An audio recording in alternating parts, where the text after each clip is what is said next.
So the story of Flink integration. Well, we always wanted to have a Flink streaming application integration because like Flink is the most popular streaming system right now. And if you want, like, let's say you are creating a ML model and you want to have new real-time features, Flink is one of the best ways to like have this.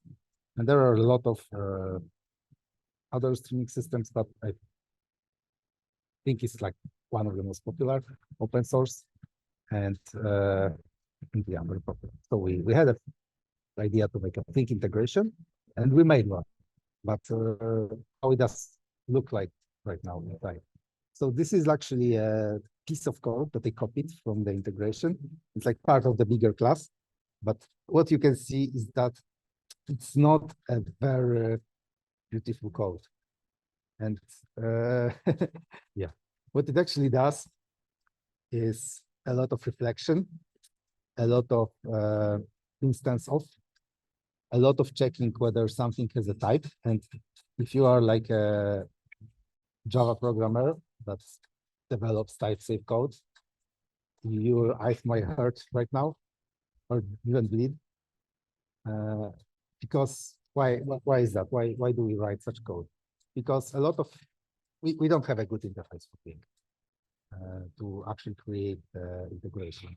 So we decided to make a workaround and basically try to create something that kind of works with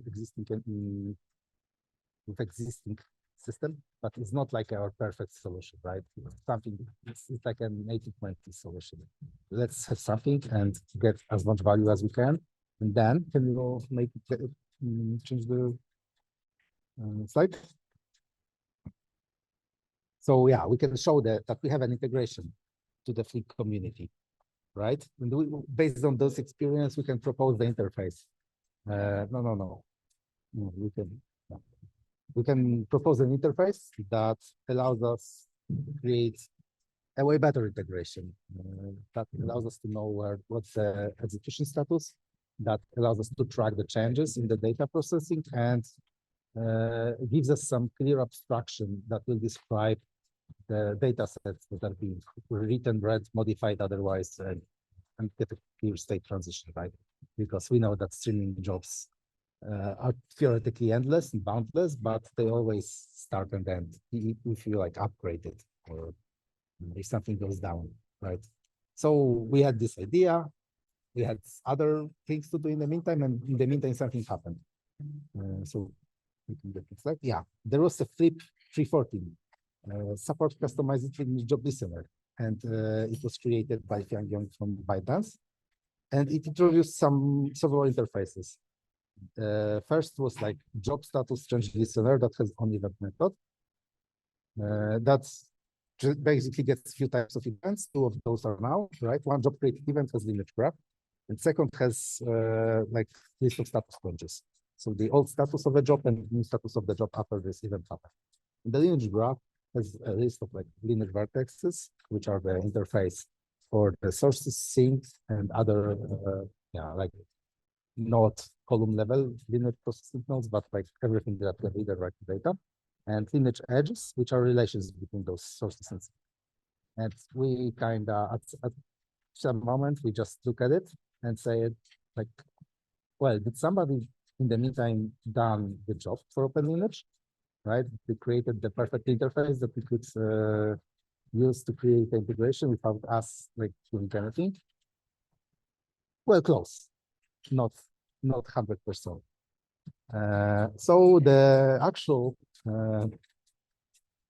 interface had a yeah, it was an interface for like single source or sink, right? That you can see right now, but it had like only one piece of information, right? It was a config for the lineage for the connector that was described there, right? And the actual lineage information that we could get was presented by like subclassing this interface, right? Implementing it, and like then providing some additional methods that actually help you determine what data is being read. So that wasn't the part that we were happy with. right? And the problem was that the flip, which is like the a version of proposal in Flink community already passed, was scheduled to be released, or like scheduled to be written and released in some particular version, right? It wasn't implemented. And we are like 2 weeks after, just noticed that it happened. And so why did we have a problem? Because it ties the listener, which is like the interface that you implement to get all of this information, the connector implementation, right? So to get the information from Kafka, we need to have actually understand that there is a class called Kafka Vector Lineage Vertex, or like, I don't know, Iceberg Lineage Vertex, or Postgres Lineage Vertex. Basically, our listener would have to know every connector implementation that there is in a while to get information from it. And this is impossible, right? Because there are also custom connectors. People have a connectors that they implement inside their own like component.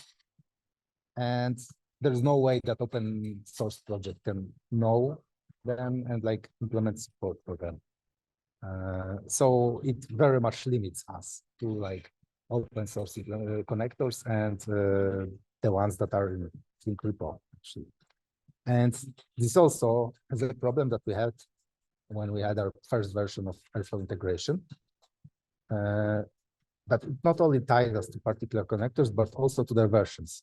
So let's say that in one version there is a bug and they fix it in the second version, right? Like, let's say it crashes or like as a null pointer exception and the second doesn't, or that they change the name of the method.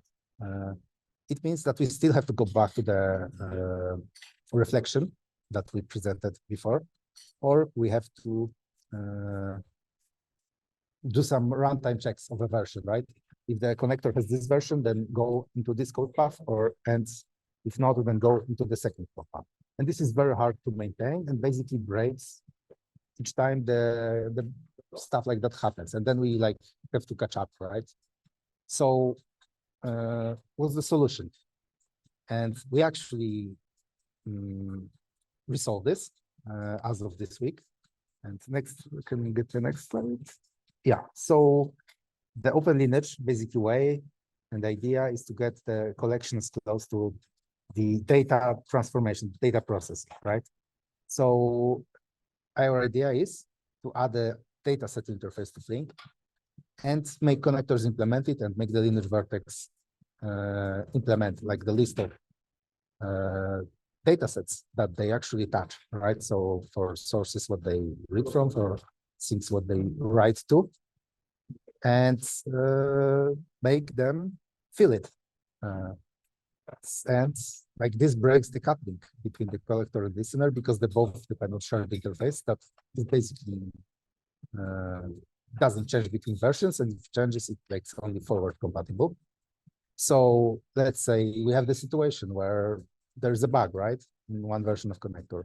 So what we do is like we go, the connector fixes the bug, releases the next version, and we don't have to update our listener to make use of it, right?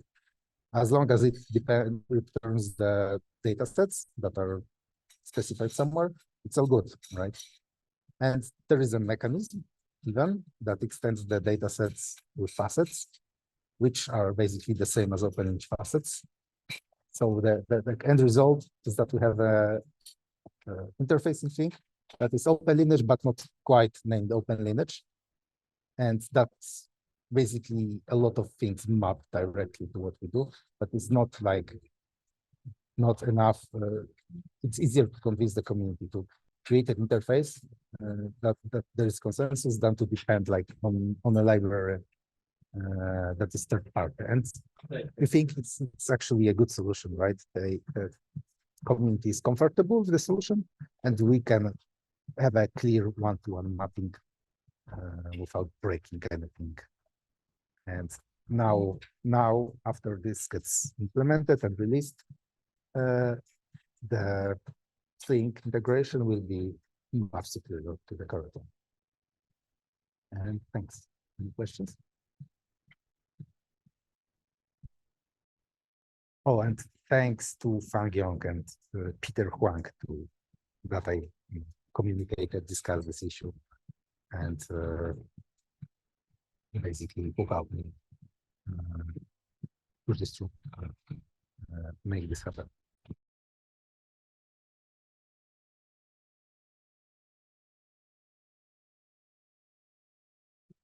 Well, thank you very much, Maciej. And I just want to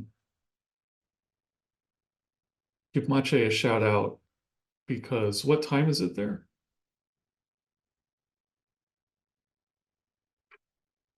Not Anyway, that late, it's 7:38. 7:38 p.m. Okay. Well, thanks for joining us after work hours anyway, even if it's not. Thank you, Maciej, and it's a great job coordinating with the Flink commuters on this. This is great collaboration.